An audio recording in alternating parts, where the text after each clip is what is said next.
શું તમે ક્યારેય જીવતા નરકનો સાક્ષાત્કાર કર્યો છે? એક એવો રસ્તો જ્યાં ડગલે ને પગલે મોત તમારી રાહ જોઈ રહ્યું હોય અને તમારી પાછળ AK-47 લઈને ખૂંખાર શિકારીઓ પડ્યા હોય. ભારતના એક યુવાને અમેરિકા પહોંચવાના સપના માટે 97 લાખ રૂપિયાની આહુતિ આપી દીધી, પણ બદલામાં તેને શું મળ્યું?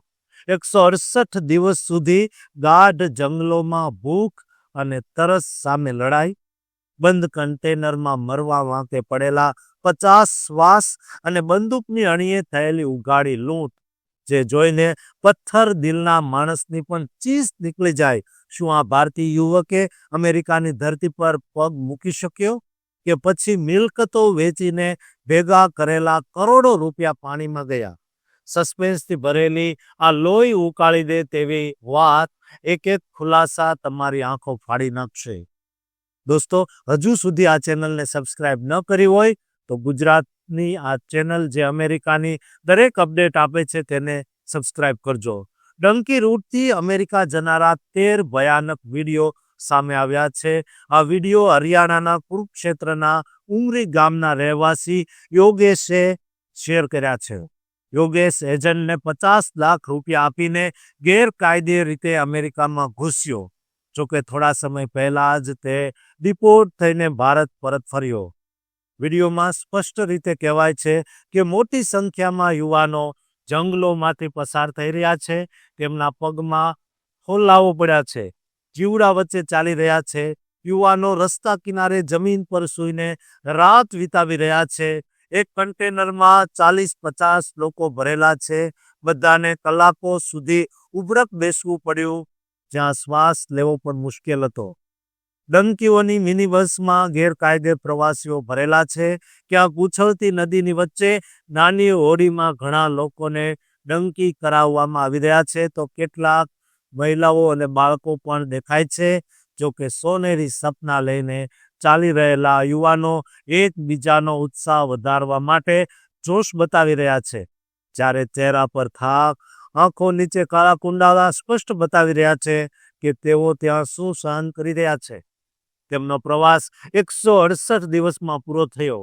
ઉમરીના યોગેશ જણાવે છે કે જુલાઈ 2024માં કરનાલના એજન્ટ અંકિત ચૌધરી, વિકાસ અને ગુરીએ પોતાને સરકારી એજન્ટ હોવાનો દાવો કર્યો.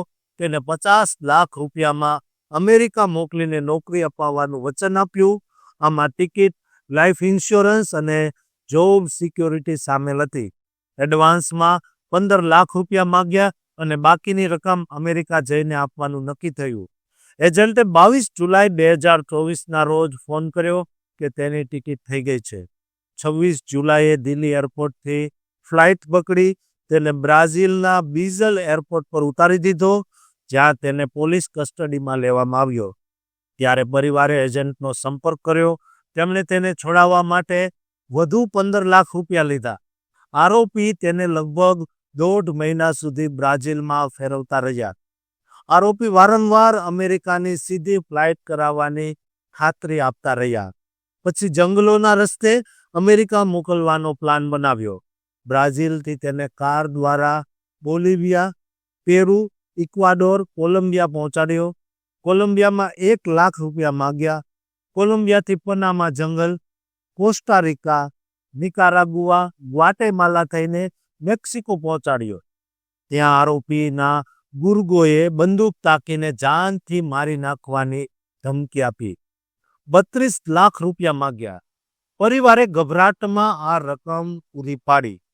મેક્સિકોથી અમેરિકા બોર્ડર પાર કરાવતા જ આર્મીએ તેને પકડી લીધો. અહીં તેમની પાસે કોઈ કાયદેસર દસ્તાવેજો નહોતા, તેથી તેને પકડીને જેલમાં ધકેલવામાં આવ્યો. અહીં 8 મહિના કસ્ટડીમાં રહ્યા પછી તેને 11 સપ્ટેમ્બરે ડિપોર્ટ કરી દેવામાં આવ્યો. પોલીસે ફરિયાદના આધારે એજન્ટો પર કેસ નોંધી તપાસ શરૂ કરી દીધી. પનામાથી શરૂ થઈ ભયાનક સફર. યોગેશે જણાવ્યું કે બ્રાઝિલથી તેને ગાડી દ્વારા પનામાના ગાઢ જંગલો સુધી પહોંચાડવામાં આવ્યા. 4 સીટર ગાડીમાં 10 લોકો બેઠા હતા. ગાડીની બારીઓ ખોલવાની મંજૂરી નહોતી. રાત્રે બચતા બચાવતા ગાડીએ તેમને પનામાના જંગલમાં છોડી દીધા. અહીં તેમને બીજા ડોંકરને સોંપી દેવામાં આવ્યા. આ ડોંકર પાસે પિસ્તોલથી લઈને AK-47 હતી.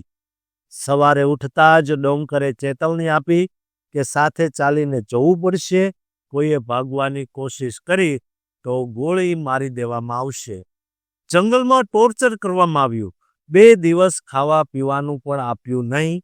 જંગલમાં ટોર્ચર હદ બહારનું વધતું જતું હતું. 2 દિવસ સુધી ખાવાનું તો શું, પાણી પણ આપવામાં નહોતું આવ્યું. પનામાના જંગલમાં તેમને 1 કે 2 દિવસ પછી જ ખાવાનું મળતું હતું. જ્યારે ડોંકર લઈને આવતા હતા, ખાવામાં માત્ર 1 ટાઈમના ભાત મળતા હતા. નહેર અને નદીમાંથી પાણી ભરીને પાણી પીવાનું હતું. નદી પાસે વરસાદમાં કાઢી 4 રાત જંગલમાં પાર કર્યા પછી તેઓ નદી પર પહોંચ્યા. પરંતુ અહીં તેમને 4 દિવસ બોટની રાહ જોઈને બેસી રહેવું પડ્યું.